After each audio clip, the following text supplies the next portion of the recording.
You're listening to the Rosenfeld Review. Welcome to you, listeners, and welcome to our guest today, Jill Fruchter. Jill, this is a weird thing. Jill and I are sitting in person in the studio in Brooklyn, New York, where I always do my podcasts, but I think after close to 200 podcasts, this is the first one where I've had someone in person. Yeah. So we know the sound will be really good, but so will the interview. I walked all the way here. Yeah, from South Park Slope. That is a long way. Well, Jill, it's great to have you. I've known Jill a little bit from local UX circles for quite some time. We crossed paths when Jill was working at Etsy. And Jill went on from there to Blue Apron as the VP of Customer Insights and Experience. Did that for a number of years and now has her own consultancy, Field Notes Consulting. And, one of the things that Jill is interested in is like something I'm interested in. It's like if I had a parallel path, I wish I could have spent my time figuring out how to pull ideas and evidence and data together into something bigger. And if you've listened to this podcast at all over the years, you probably heard me rail on about my inadequacy of dealing with that. But the good news is that there's people like Jill who are tackling this and learning and most of all sharing. So Jill is going to be doing two things at next month's Advancing Research Conference, which is like a month from now. It's March 27th through 29th, and it is virtual. It's one of those wonderful virtual experiences that we've been able to deliver. And Jill is doing a talk called Inconvenient Insights. The researcher's role is to stay curious, and a workshop, Holistic Insights, Collapsing Functional Silos for Maximum Impact. And I love those collapsing, crushing, destroying silos. So you must have some feelings, Jill, about data, about evidence, about research. Use the word insight in the title of both. Mm-hmm. How do you really feel about these things? So I have this love-hate, hate's too strong of a word, but relationship with data. I've become what I call sometimes a full stack researcher, which is just sort of methods agnostic and data, the form factor of the data agnostic, and just leading with the question and, interrogating all of the data to get to the real insight or the root cause. And the functional silos bit is, as I've been at different companies, and mostly I've been at startups, and I've been on big research teams, and I've been a team of one or two, and I actually find similar things happen. And I've always just been focused on how to work smarter with all the data's everywhere. And more everyone has this self-service relationship with it. And that can be great. But I kind of go back to I started this field in the library and information science world. And it's this juxtaposition, but also the harmony of control and access. So I think it's great that, there's no problem that there's access, right? But the control part is just make sure that you're not bringing some bias to it that's not exposing the truth or that's not joining the data up to get the full story. So that's sort of the idea behind the holistic, is that as researchers, we have to be like hunters and gatherers. and then I try, and then you could say, well, but Jill, that's so hard. There's the context is different. How do you, because I'm obsessed with, there's a lot of trends now, which again, not a problem in and of themselves, of different, how do you collect and store insight or research and findings. But then it's so easy to lose context.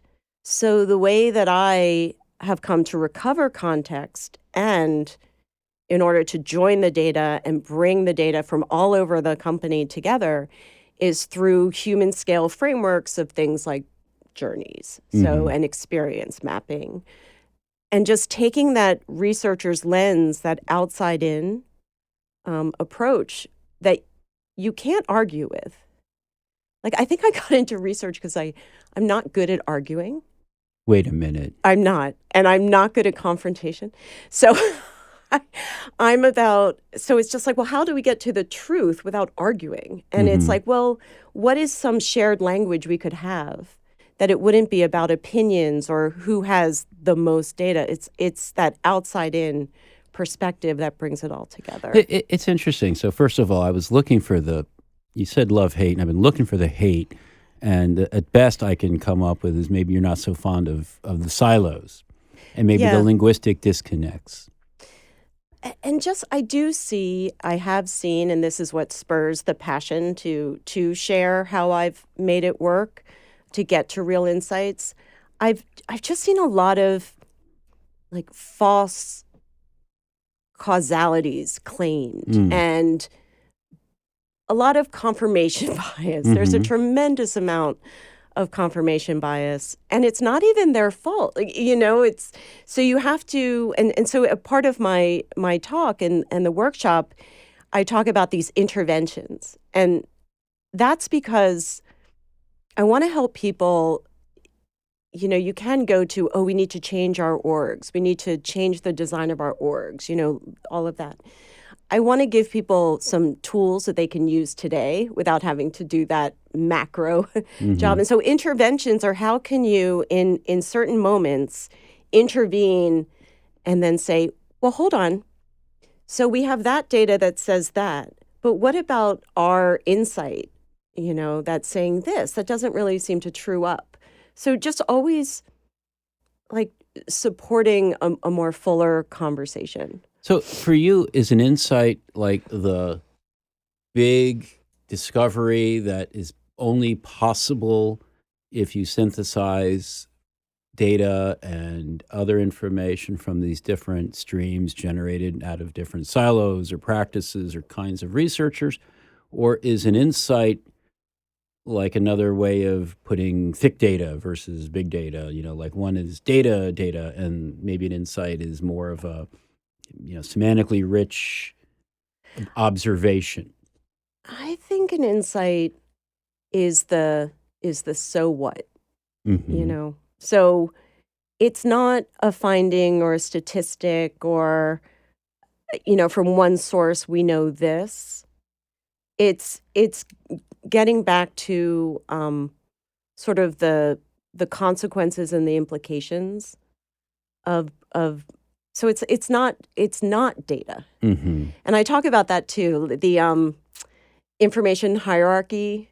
It's really amazing how... You mean the whole data, information, knowledge, wisdom. Right. And that data and information are on the bottom of the pyramid. And if you look at it as a pyramid, then there's knowledge and wisdom ahead of that. And you can think, so it's the same mechanism that gets you, like it all can be derived from each other. And it's actually a little bit of an upside down pyramid, I think, because I see a lot of people framing the problem through data. And I think maybe that's what an insight is to me, is truly framing the problem. The data is supporting evidence, but it's not in and of itself the problem. And so in the triangle, to get to knowledge, it's a different dynamic that gets you there. It's questioning, it's combining, it's joining, it's being wrong in order to figure out how to be right. And so, well, you were talking about interventions. That's it's a really powerful term, and especially in the workplace, which is where you're talking about doing it. So, who might intervene with whom, when, and like to do what? Like what's an example of an intervention? Yeah, it's like to recover truth. So that's not small, but so I can give an example, I think, from Blue Apron. which is a direct-to-consumer meal kit company. And when I first got there, the leaders who were the founders were just like, skip is bad. Skipping is bad. Skipping a week is bad because that means you don't sell a box that week. So I spent a long time sort of asking, is it bad? Mm-hmm. And again, through that human scale of, do we want to support the customer relationship over time, or are we supporting weekly sales? Of course, you want to do both, but a customer relationship and not having to acquire customers over and over again, and super satisfying that customer so they become your marketing channel or one of them. I think that's as important as that weekly sale. So I would be in meetings. This is where the intervention comes in, and it would just be looking at stats and just trending and they would see that skip. There's a lot of skips this week. So in terms of the intervention, I think what I did was we looked at I think I created a survey, or there was a survey in place. That's right. And I said, well, let's really code the answers to other, because it was a very narrow set of options that we gave people to tell us. It was so lots of other. Yeah.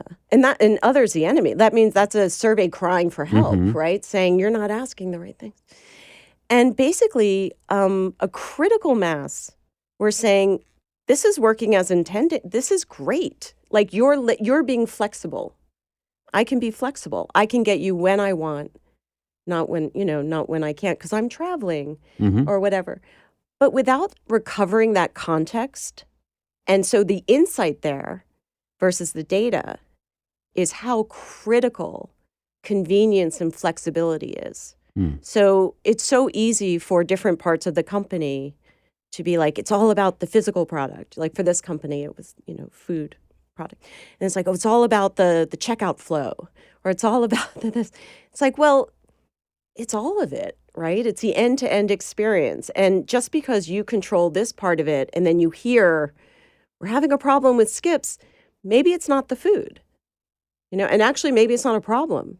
Well, it's interesting. You've got, if I understand what you're saying in this example, the annoyance of the quant researcher by having all these answers that are not, easily coded is the boon to the qualitative researcher. And I'm because sure ultimately there are reverses of that as well. Absolutely. So the false, like, quant versus qual, it's so false. There is no versus. They complement each other all the time.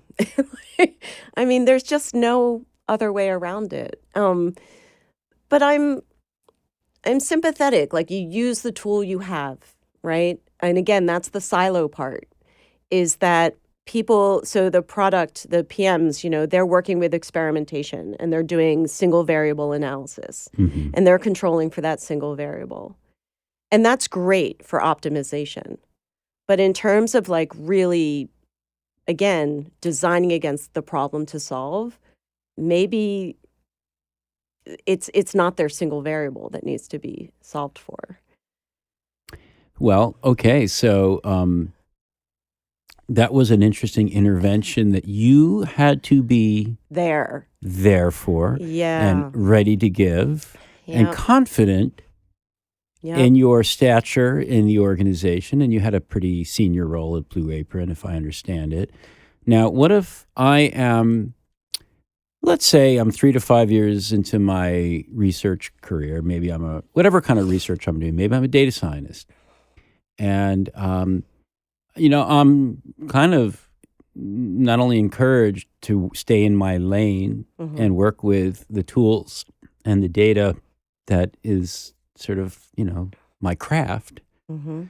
I'm discouraged, actually, from going outside that because that's not my job. That's not the job description. Our research job descriptions, I don't think, say, spend 20% of your time with people doing other kinds of research with whom you may not even share a vocabulary sufficient to even have a conversation about your work. And how do we get those people, whether they need permission or encouragement, or they need their jobs reconsidered, or we need them to get their jobs rewritten? How do we get them to be able to do these kinds of interventions? Or to support the intervention. So I'll go back to an example at Etsy, which I joined Etsy at a time where I was a strict qualitative researcher, whether it was focus groups or qualitative usability testing. That's what I knew. And I saw where the world was going, and I was like, I better get in with this big data science, machine learning. I better understand, how it all fits together. And so it was exposure for me. So I was lucky enough to, I was on researcher number 1 or number 2 at Etsy when they started their UX practice. And everyone's question there was like, yeah, how does this fit with experimentation? Like, we do multivariate testing all the time. Isn't that enough? And of course, it always goes back to like, well, what's the why? Anyway, so there were some brilliant, still are, engineers, machine learning, data scientists there who really drove the bus. And we had I was doing a usability session. So here you were talking about, well, you were senior, then you had some influence. That makes sense. When you've sort of less influence, maybe how do you create impact and change? And so I was just doing like a regular usability test, but I would always really encourage observation, by the team. And this team was really engaged. And actually, they were really frustrated that they couldn't, in their words, math their way to the solution. So this will date this a little bit, but at the end of the usability research, or one of the sessions, one of the engineers was like, that was better than an episode of Game of Thrones. And it wasn't a violent usability session or anything. But the point is that they were so frustrated that they couldn't get to an answer, and now they had more information. So I just see everything as data. Like, that was data for them to bring in to their schema of like what they were solving for and how to solve for it. So even though it wasn't mathable? What do you mean, even though it wasn't mathable? They were frustrated that they couldn't math the solution? Yeah. And they were okay with it? Absolutely, because here's what I learned about engineers and PMs, and I talk about this, is how to have empathy and kind of use UX practice to work with your stakeholders. They want to do good work. They hate throwaway work, right? And so to do good work, they need to deeply understand where's the opportunity and what's the problem. So once you see it from that lens, you have, as you said, permission to be like, come watch the research, and yeah, and they're relieved. So they're like, all right, now I can do it. And that happens again and again. Like I was, we talked about journey mapping or experience mapping, and I love that, and I use that as an intervention because there are so many different primary and secondary gains to that. But one of the most important ones is bringing different cross-functional teams into the room together. And then together, when you put it through, like, okay, so what do we know about how long it takes between the first and second purchase? Or I think we do know that, but something else. They'd be like, oh, we don't get data like that. We don't structure our data that way. But then you've got them saying, but now I want to. So you just sort of give them, they want to fix things. They want to win. A friend of mine said, I was like, what turns on the PM? They're like, they want to make the touchdown. Right. It's the touchdown pass. So I see what I do is like, I want you to make the touchdown pass. But you can't do it without, some more information. So you're making me hopeful. And you know what? That's actually a great way to feel going into the break. Okay. We're going to do that right now. We are listening to the Rosenfeld Review. We'll be right back, and we'll learn more from Jill Fruchter in just a sec. I hope you're enjoying the podcast. If you want more, not only do we have a whole bunch of podcasts in our archive, but we have something that's very current, very alive, and very engaging for groups, and that is our communities. Rosenfeld Media runs a variety of communities that meet on a monthly basis for video conferences on a variety of topics near and dear to UX people, ranging from an enterprise experience to advancing research to design and research operations. I want to encourage you to join one of our communities. Again, it is free by going to rosenfeldmedia.com/communities. Not only will you get a monthly video conference that you can listen in on and participate in, ask questions and so forth, we'll give you access to the recordings. And for some of those communities, we're talking about dozens of recordings with really interesting presenters and facilitators. You'll also get a newsletter. You'll get access to an advice columnist. Yes, we actually are providing advice columnists for each community. And finally, if you're interested in our conferences, our communities correspond to our conferences. So you will be the first to know when programs go live, when tickets go on sale, and by the way, most of our conferences sell out, and other good things about our conferences, such as when the scholarship applications open up. So go to rosenfeldmedia.com/communities. You're going to find something that's free, something that's interesting, and it's a great opportunity to find your tribe as well. We'll see you there. Welcome back to the Rosenfeld Review. Lou Rosenfeld here, talking with Jill Fruchter. Jill, I really want to go to your talk and attend your workshop at Advancing Research at the end of March, and everyone else listening, I hope you do too, because these are great opportunities to learn from someone who really has been through this, as well as really cares about advancing the field. But I'm gonna push back a little bit, Jill, about interventions as like the main sort of driver for helping people whose jobs it is not necessarily to do that kind of work, and how, you mentioned tapping frustration, for example, like you have empathy with, let's say, your peer in data science because they're frustrated and they want to do a good job. So does the product manager wants to score a touchdown, et cetera, and everyone is frustrated.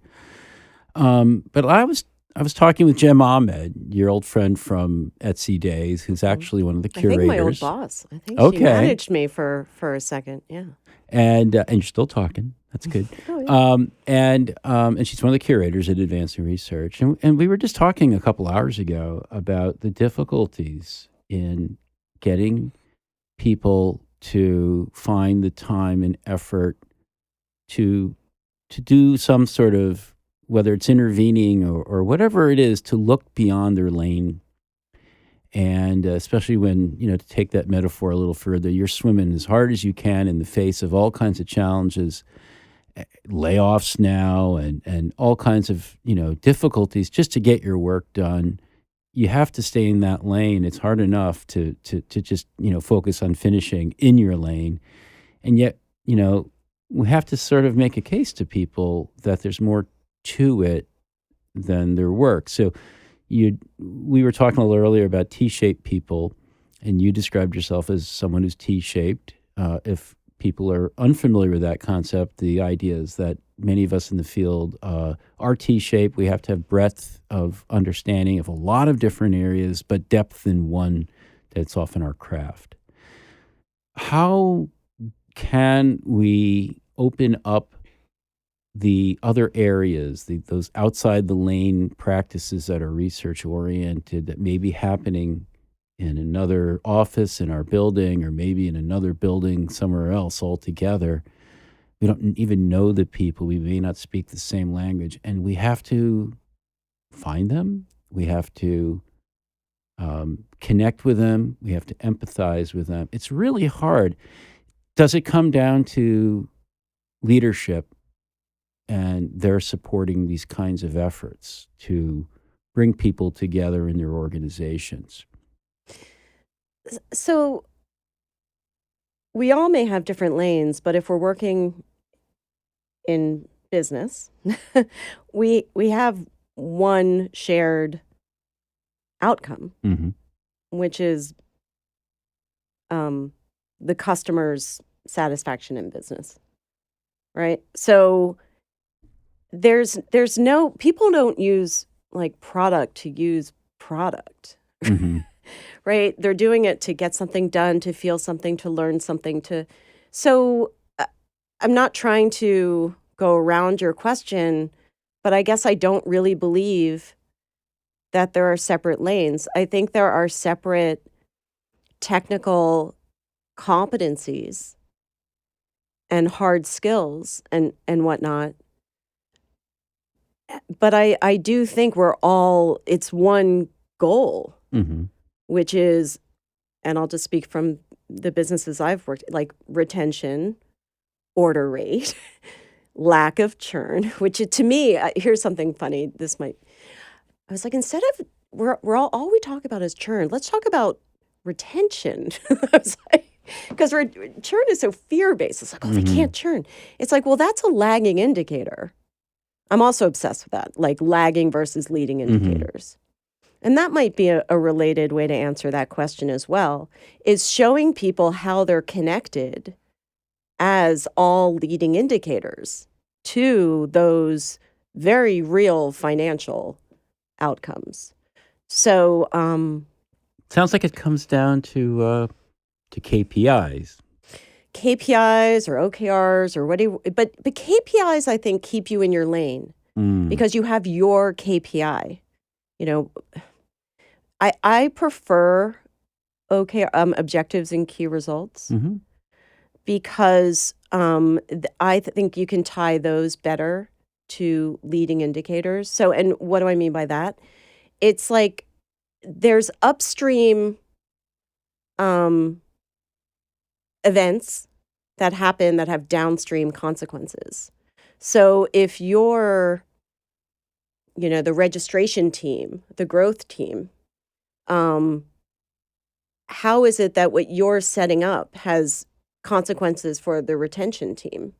So showing, oh, well, if we get more people to select their recipes versus just letting us choose them, we know through data analytics and downstream analyses that that's a better experience. They're more likely to stay with us if they're engaged in the activity.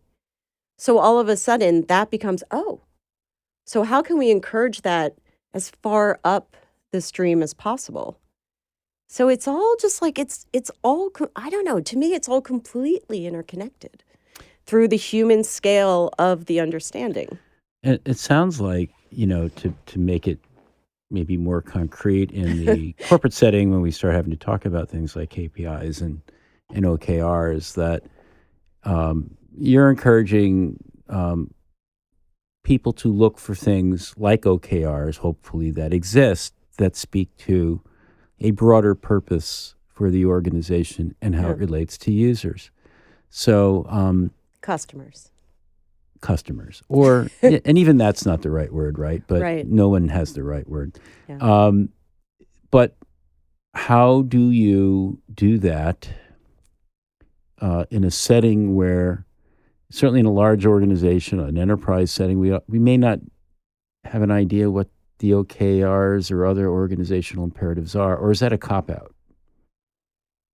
I think you create this demand for the stories and I remember way back when I was a junior researcher, it was like, it's all about storytelling. And I'm like, what is that? What are you talking about? And now I'm like, it's all about storytelling.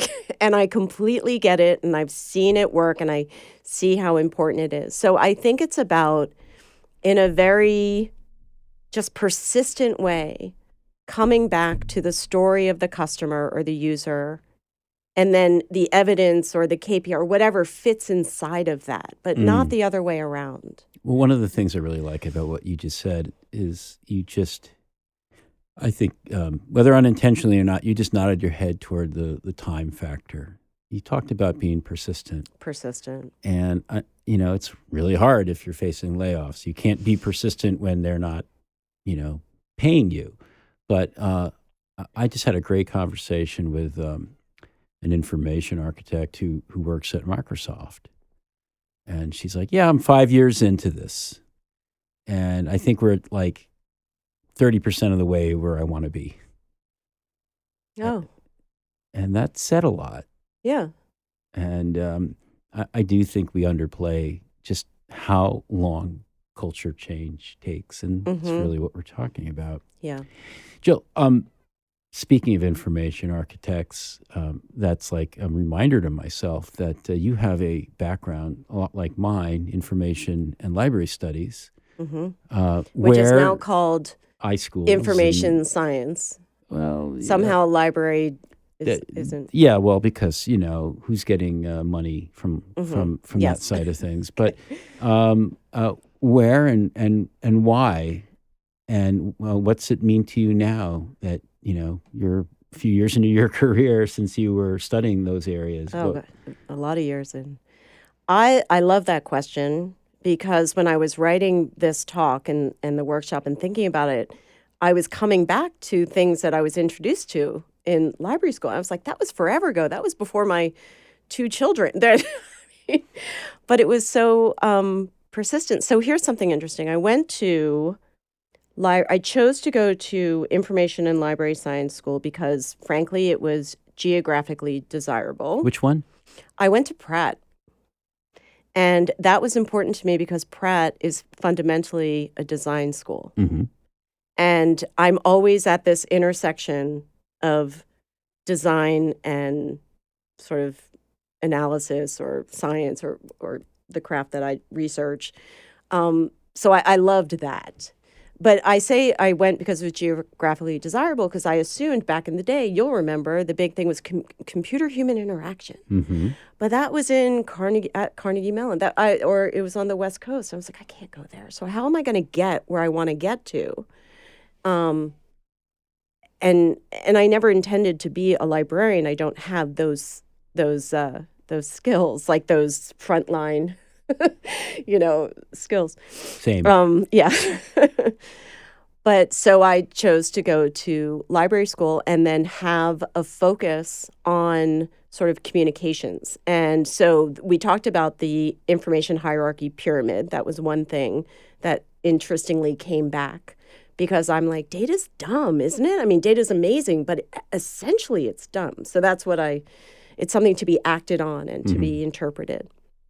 And then the other one was communication theory, which is message sent does not equal message received, and why there's noise in the middle. And the noise in the middle can be cultural, can be technical, can be any number of things. And then my background in like anthropology and sociology and social psychology, that was like my undergrad. It's always just it keeps coming together because it persists because humans, we deal with the same issues. Like, we don't change that much as humans. The tools change, the technology change, but our needs, desires, wants, goals, aspirations, doesn't change that much. That's such a great point. I was just reading something about, humans have been around for 500,000 years, give or take, and yet it's only in the last few thousand years that we've learned to write and create technologies and become agricultural, and it's like, but we were the same 350,000 years ago biologically, and maybe even smarter. And then there's all this science that the human, and human consumers, we are emotional decision makers. So whenever we math our way to the answer of like, how do we get them to buy more? And it's not going to be through a mathematical equation. It's going to be through a means of persuasion by understanding what they're trying to do through this. Like, what is the value exchange that's happening? You mean I can't just lower the price of Rosenfeld media books and expect sales to skyrocket? Don't answer that question. Let's wrap though. Speaking Okay. of books, with a I think you have at least one book in mind that might be a gift to our listeners. Yeah, I have. I get a lot of inspiration and always have from, and I'm sort of a little nerd about urban design and planning. And I think the relationship to this audience, or why I love it, is it's persistent in showing the relationships between the whole and the parts, Mm-hmm. and how you have to maintain the vision of the whole that you're trying to create, and then how do you manipulate and understand the parts to get there. So someone like Jane Jacobs I think, is a great read, and she's sort of was fighting the same fight some of us are fighting to maintain the human scale of the work we do. I love it. And of course, I'll have to put a plug in for her nemesis and enemy number one, Robert Moses. And if you haven't read The Power Broker, you'll get the same type of thing. There's a symmetry between the two, but like a very different Very understanding of different. people. I think he mathed it.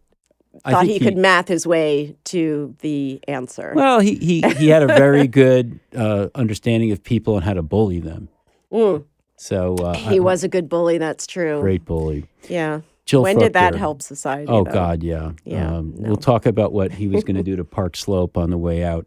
Hey, Jill, thank you, first of all, for Thank you. coming in. This is really a lot of fun to have you in person as my very first in-person podcastee or interviewee.